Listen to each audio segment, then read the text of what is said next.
ஃபாத்திமா சமையலில் இன்றைக்கி பரோட்டா போட போகிறோம். பரோட்டாக்கு மாவு எப்படி பிணையணுங்கிறது சொல்கிறேன். 1 கிலோ மாவு எடுத்துருக்கோம். உப்பு போட்டு பிணைய போகிறோம். மாவு வந்து நல்லா சாஃப்ட்னஸ் தெரிகிறதுக்காக நம்ம ஒரே ஒரு முட்டை மட்டும் உடச்சி ஊற்றிக்கலாம்.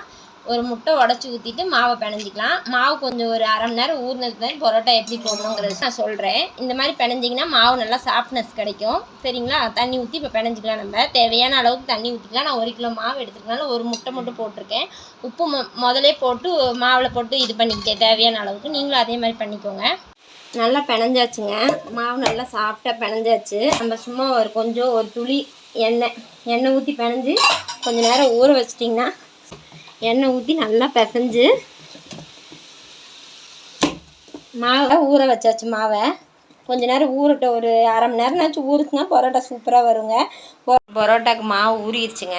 இப்போ பரோட்டா போடுறோம். எங்கள் வீட்டுக்காரர் தான் பரோட்டா போடுறாரு. இந்த மாதிரி உருண்டை போட்டு வச்சுக்கணும். முதல்ல நல்லா ரவுண்டாக தேய்ச்சிக்கணும். இந்த மாதிரி மாவை வந்து முன்னாடி பின்னாடி பெரட்டி தேய்க்கணும். நல்லா வீசணும். மாவு நல்லா அடித்ததுக்கப்புறம் சுருள் போட்டுட்டு வச்சிடணும். அடுத்தது வந்து நம்ம நூல் பரோட்டா எப்படி போடணுங்கிறத பார்க்கலாங்க. நூல் பரோட்டாவை வந்து நம்ம சாதா பரோட்டா செய்கிற மாதிரியே பருத்திக்கணும். பருத்திட்டு லைட்டாக கத்தி வச்சு கீத்து மாதிரி போட்டுட்டு சுருள் போட்டு வச்சிடணும்.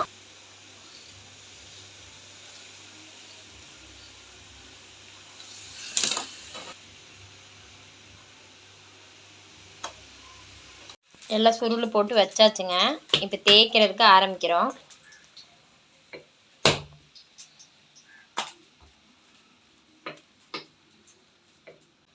கல் காஞ்சிருச்சு. இப்போ தேய்ச்சிட்டு போட்டுட்ருக்காரு. 2 ஒரு பரோட்டாவில் 2 வச்சுக்கலாம். தோசைக்கல்லில் 2 பரோட்டா போட்டுக்கலாம்.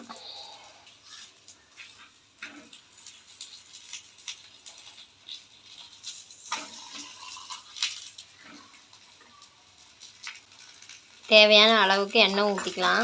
கொஞ்சம் எண்ணெய் ஊற்றினா தான் நல்லா வெந்து வரும். பரோட்டா பஞ்சு மாதிரி இருக்கும். பாருங்கள், வெந்துட்டுருக்குது.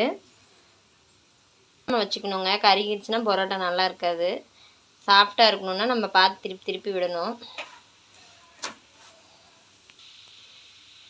வெந்துருச்சுங்க.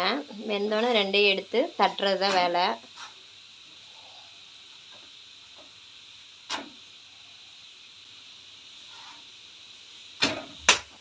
எப்படி தட்டுறாருன்னு பாருங்கள். பஞ்சு மாதிரி வந்துருச்சு பாருங்கள். இப்படி தான் இருக்குங்க பரோட்டா. பாருங்கள், கடையில் வாங்குகிற பரோட்டா வாட்டே நல்லா பூ மாதிரி இருக்கும் பாருங்கள்.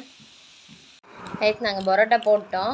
பரோட்டாவுக்கு வந்து பெப்பர் சிக்கன் தான் நல்லாயிருக்கும். அதனால் நாங்கள் அது கிரேவி மாதிரி பண்ணிவிட்டு இதுக்கு தான் சைடிஷ் நல்லாயிருக்கும். குருமாவும் ஊற்றிக்கலாம். நாங்கள் இது பண்ணியிருக்கோம். வாங்க சாப்பிட்லாம்.